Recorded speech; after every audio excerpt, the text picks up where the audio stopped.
won't lie! You don't won't lie!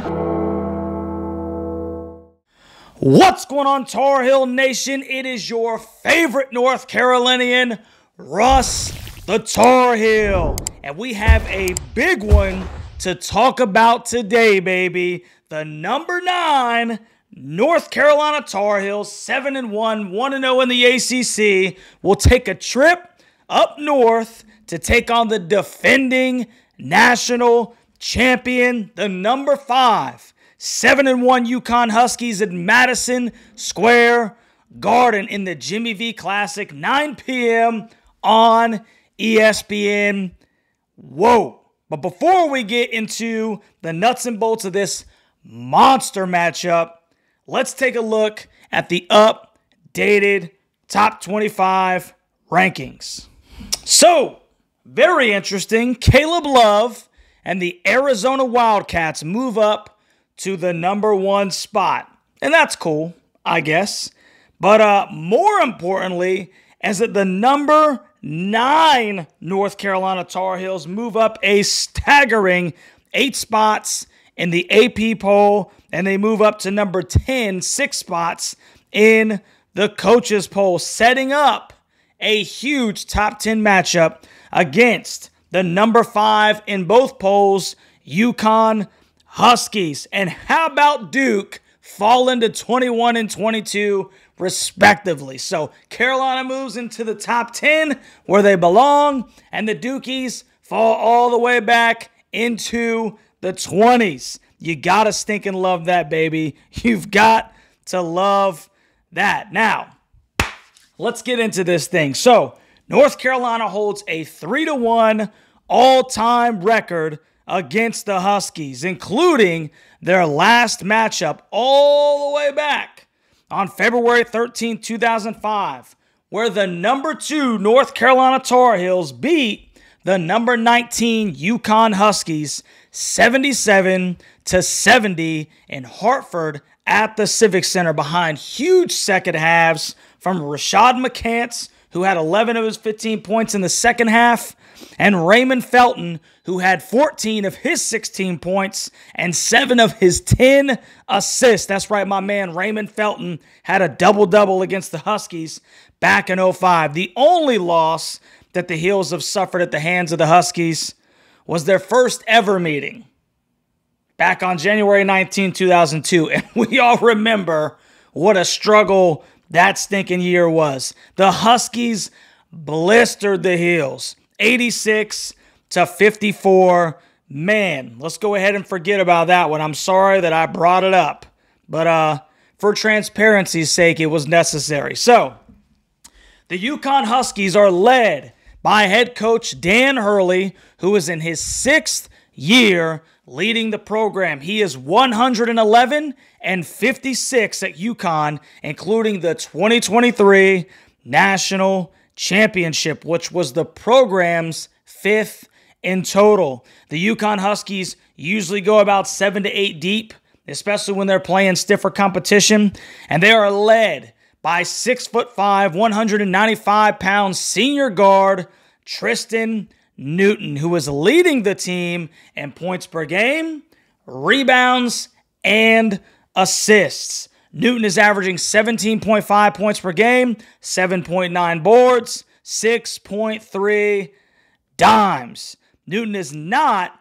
overly quick or athletic, but he has amazing mid-air body control and goes hard to the bucket. He will pull it with little space, and he can knock down the tough shots. He's shooting 46.7% from the field and 37.5% from 3. And oh, by the way, he scored 31 in a 69-65 loss to the Kansas Jayhawks. One thing about Newton is that he can log a ton of minutes, and he is extremely important to this team's success.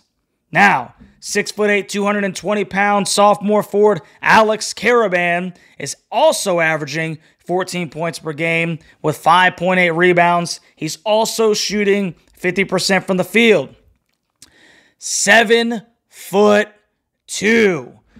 280-pound sophomore center Donovan Clingan is averaging 14.1 points per game and 6.1 rebounds. He's also shooting 64.3% from the field. So Mondo is going to have a stiff challenge going against that big body of Clingan. The good thing is that fortunately he's only averaging about 21 minutes per game, so he has some obvious stamina issues. Man, it would be really good to get that guy in some foul trouble. Hint, hint, wink, wink.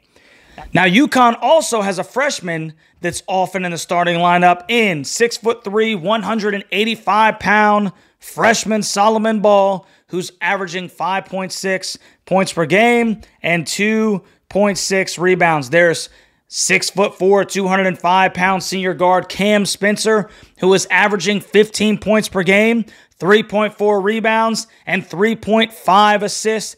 He is shooting 45.8% from the floor, along with a healthy 43.4% from three. So don't let that guy start stroking it from long distance. You got to stay in his chest. So we see that 4 of their 5 starters are averaging at least 14 points per game. That's big time.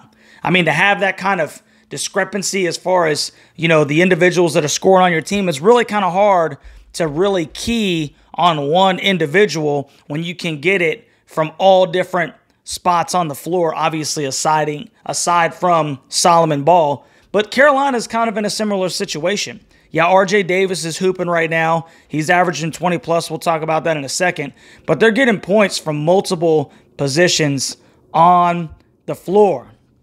And now, for the 7-1 Tar Heels from North Carolina, led by head coach Hubert Davis, who is coaching in his 3rd year at his alma mater. He has a 56-24 record with a 700 winning percentage at Carolina. Man, that 7 looks real good. Now the North Carolina Tar Heels leading scorer is 6', 180-pound senior RJ Davis, who is averaging 20.4 points per game, which is good for 34th in the entire country. He's also averaging 3.1 rebounds, 2.9 assists, and he's shooting 43.5% from the field, and he's shooting 34.5% from three. We are going to need a big game from my man,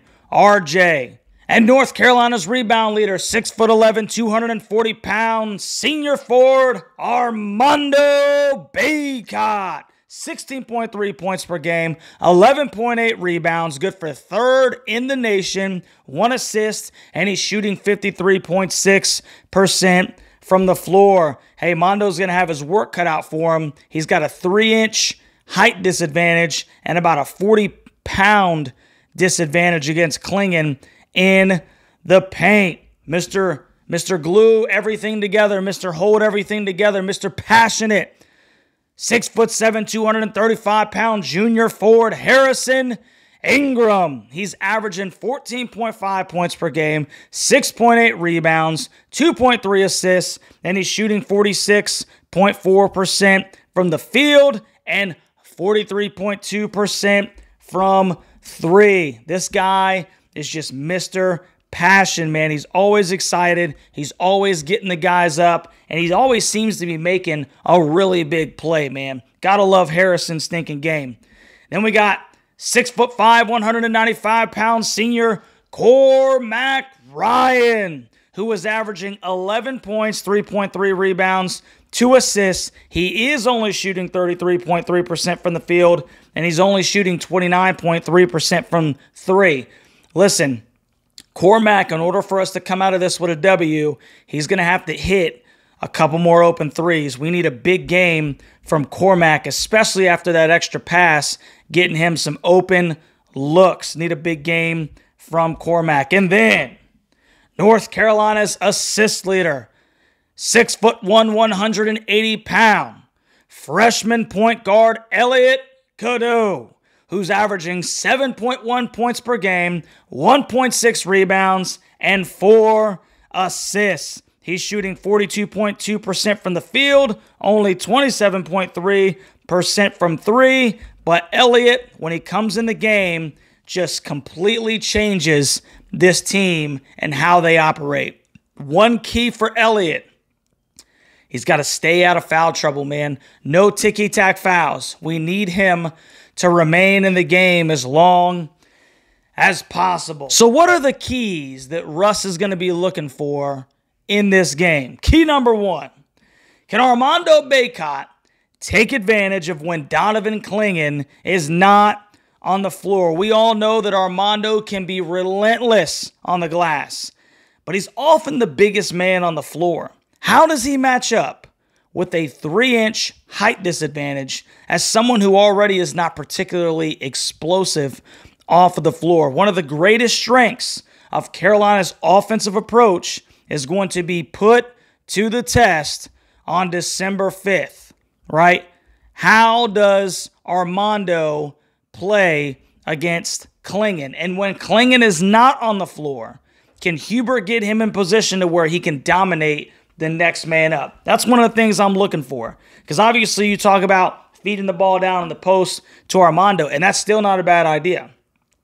But with him not being particularly explosive off of the bounce, I really wonder how that kind of changes how Hubert wants to attack this thing. Key number two, can Carolina connect from three?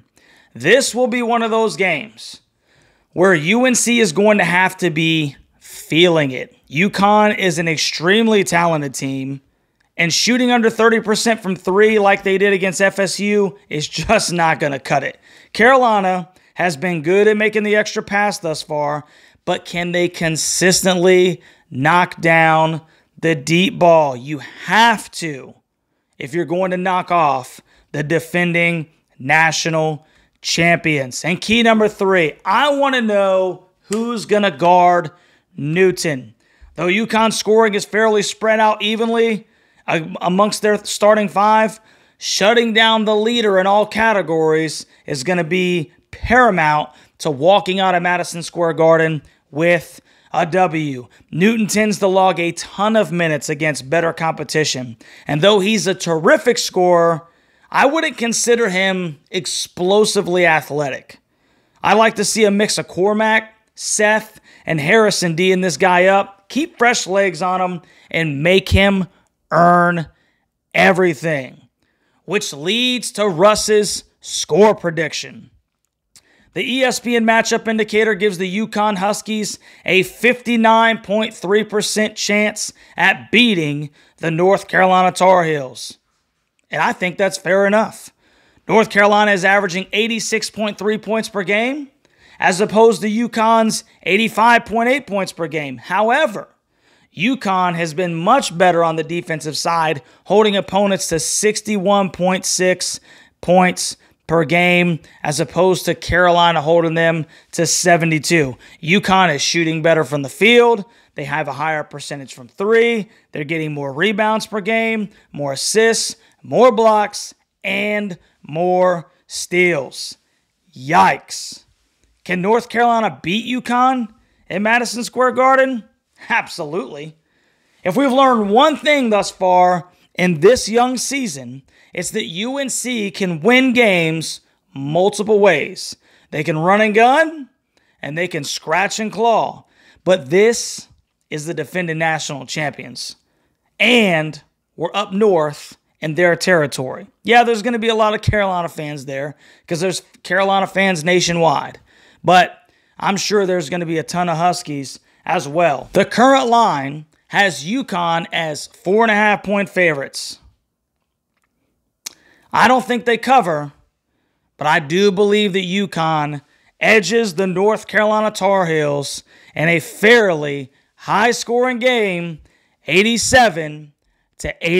That's my prediction, man. 87-84, UConn in a classic. And people are going to be forced to understand that UNC can compete with anyone in the country. It's going to be one of those losses that stings, But actually, you kind of go into the rest of the season feeling really good, man. It's a tough game. UConn defending national champions in Madison Square Garden up north. That's a tough game. And like I said, can Carolina win? You daggone right they can. You daggone right they can.